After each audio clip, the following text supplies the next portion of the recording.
Our honorary degree recipient today is Don Montgomery, who will be introduced by Ms. Anke Voller Carroll, Professor, School of Hospitality, Recreation and Tourism.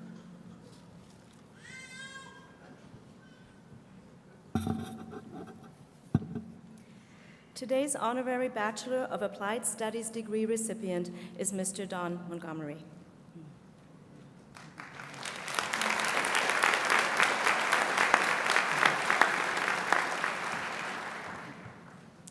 In 2006, Donald Montgomery, known to everyone as Monty, gave up being a Canadian school teacher, laced up his hiking boots, and ventured out on a backpacking adventure in Nicaragua.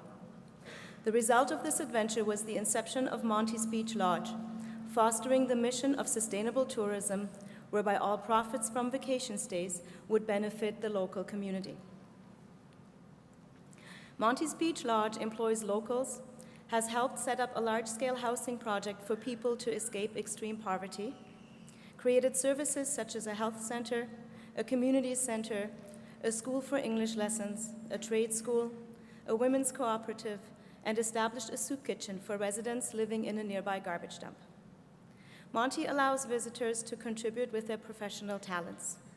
Dentists, doctors, nurses, and veterinarians donate their services during their stays. Fire trucks and ambulances were shipped in from Canada through associations such as Global Fire and Global Medic. And trades such as potters and hairdressers train locals in obtaining skills through which they can sustain their livelihoods in the future. The list goes on. Students and faculty of the School of HRT were among the many privileged people who were given the opportunity for social involvement and to experience sustainable tourism development firsthand. And we even benefited from internship opportunities. We accomplished the funding and building of 2 homes that 2 families who were in need can now call their own. Last year, Monty was one of 2 key speakers at a conference in honor of the UN's Year of Sustainable Tourism for Development, organized by the faculty of our tourism program at the School of HRT. President Whitaker, Mr. Gray, it is with great honor and pleasure that we ask you to confer upon Mr. Don Montgomery this Bachelor of Applied Studies degree.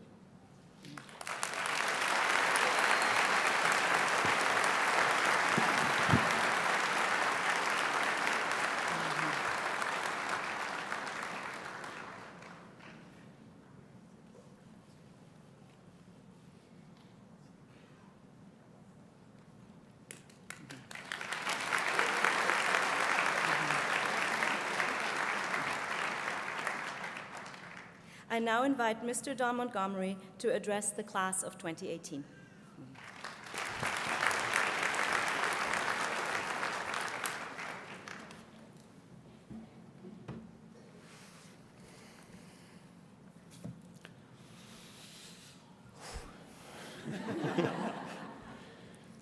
Thank you, President Chris Whitaker, the administration, board of governors of Humber College, for bestowing me with this honor today.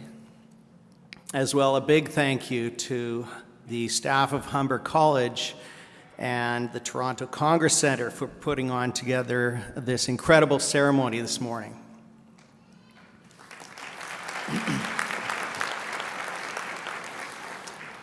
I imagine here the graduates are feeling a sense of nervousness, myself included, mixed with excitement. Some of you have employers awaiting your arrival, or perhaps you are already starting in that particular job. Some of you may be starting your own businesses. Many have waited and longed for this day for some time, and it's taken forever to get here. Others, the years have flown by, and you just don't want it to end. Many emotions, indeed. Now, I know that you are expecting me to give you a long list of advice of what to do when you walk out that door. Instead, I want to tell you a story about a moment that launched a new path in my own life back in 2005. I was a high school teacher and coach for about 15 years.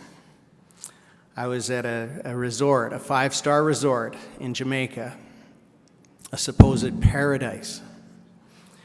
You know, that kind of place where the grass is perfect, every blade the same length, white sandy beaches, immaculate rooms with air conditioning, and that all-you-can-eat buffet of delicious food that went on forever, all day and all night. That kind of place. There was this razor wire fence surrounding the resort, and this was dividing the tourists from the local people. We were strictly told in our orientation that the fence keeps the bad people out. Be very careful. Do not go outside the resort into the community, we were told. Those people are dangerous. Well, that night I sat down at a private table in a dimly lit area in the garden near that razor wire fence. I was about to start my delicious meal by myself when I heard a whispering through the fence. I turned around, and directly facing me was a man standing in the shadows on the other side of the fence. He said, "I'm hungry. Can you get me some food?" Without giving it much thought, I grabbed my plate and reached over the fence, passing it to this man. We connected eyes for a brief moment, and he whispered the words, "Thank you," before disappearing into the bushes. I then looked around the area to see if anyone noticed, realizing that if they did, I'd be kicked out of the resort for sure. Realizing that, then sitting down for a moment, feeling a sense of goodness. I then realized how hungry I was and went back to the buffet and got another plate and went back to my table and sat down, all while contemplating the emotions I was feeling. Nearing the end of the meal, I again heard a whispering through the fence. My initial thoughts were the whole village had come for meals this time. I'm really in trouble now. But to my surprise, it was the same man. He held out his hands towards me. In one was his empty plate. He was returning it. In the other was a beautiful large shell as a token of his thanks. After taking the gift, our eyes met once again, and he said, "Thank you," before immediately disappearing another time. Here I was, after being told the people outside the fence were monsters, and my only real connection, my only real human connection in the resort was this man giving me that beautiful shell. It struck me as just crazy that modern-day tourism creates this divide between rich and poor, privileged and needy, and stops us from actually seeing each other as people. As the days passed, I couldn't get that idea out of my mind. I thought there must be a way to bridge this divide, a different way of traveling where we can connect and build relationships between people, with guests and local people and the staff, a way to travel that gives meaning and purpose. So, I spent the next 10 years turning that idea into action. I bought a piece of land on the beach in a fishing village in North Pacific, Nicaragua. I partnered with a Nicaraguan named Jerry, and together we have built this business that combines small-scale tourism, intimate tourism, with community development. The business is a beach hotel, Monty's Beach Lodge. We teach surfing, paddleboarding, kayaking, fishing. We go on volcano hikes, all involving the local people with these activities.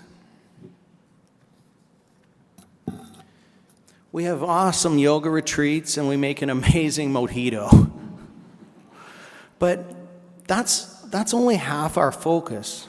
By staying at Monty's and enjoying the beautiful paradise, our guests also get to contribute to the local projects. Most guests say that the best part of the experience is connecting with the local people with our various programs. The success of this work is all about relationships. The community had needs, and we had networks of people that were ready to help. They wanted to help. So, to create this new connection between visitors and local people, first we had to create a healthy relationship with the local community. How do you do that?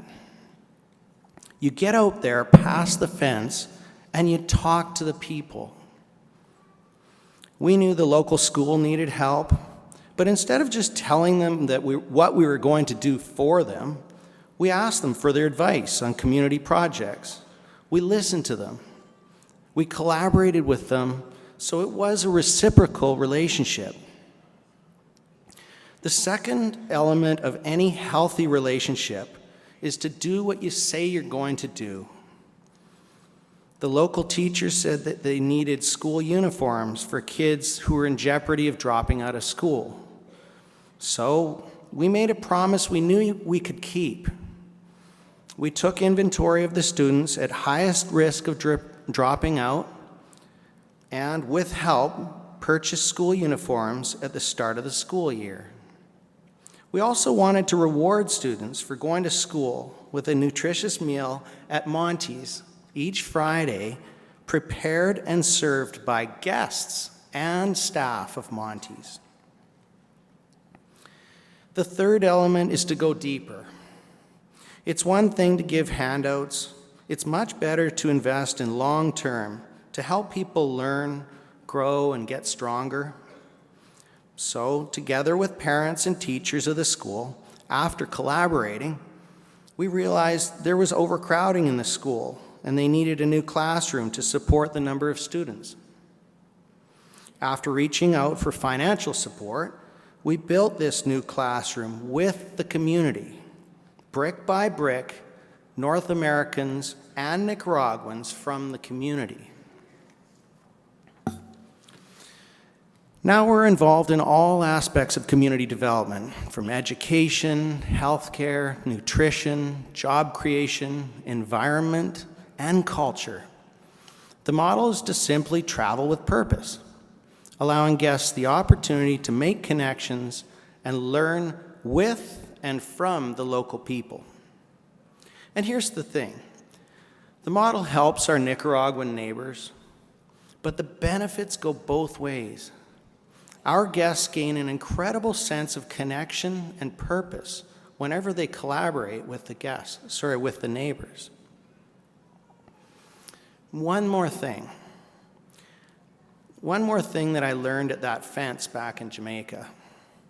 There's nothing more powerful for relationships than face-to-face contact, that sacred one-on-one connection with people.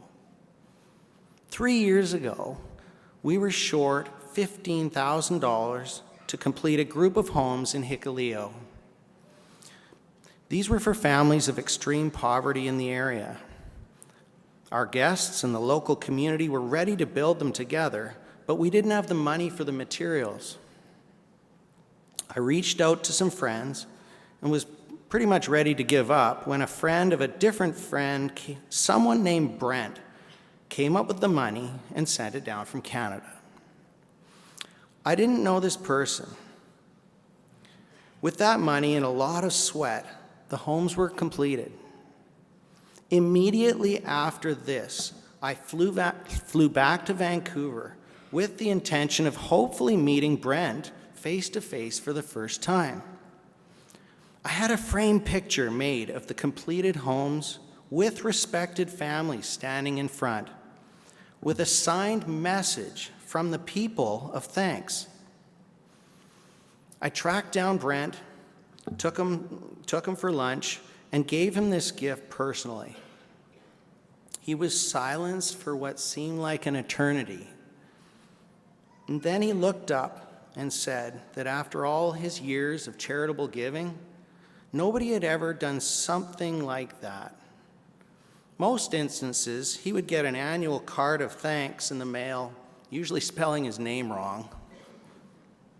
Nobody had actually tracked him down, shook his hand, and given him evidence that his generosity had changed lives. He said that if I ever needed help again in the future, to not hesitate to ask. Relationships matter. Maybe all that matters are our relationships. If you look at the science of happiness, the research shows that strong, positive relationships are actually the key to happiness in life. So, when moving forward, I ask you, what will your interactions and relationships look like in your future? Are you going to create relationships that are respectful, that benefit both sides? Are you going to meet in person or by email? Will you put your phone away, or will you leave it lying on the table for people to see or listen during that meeting or that date? Will you trust in the goodness of people who may not be like you? When you meet someone from another world or across the fence, will you react with fear, or will you embrace the opportunity? Congratulations to all of you, and best of luck in your future.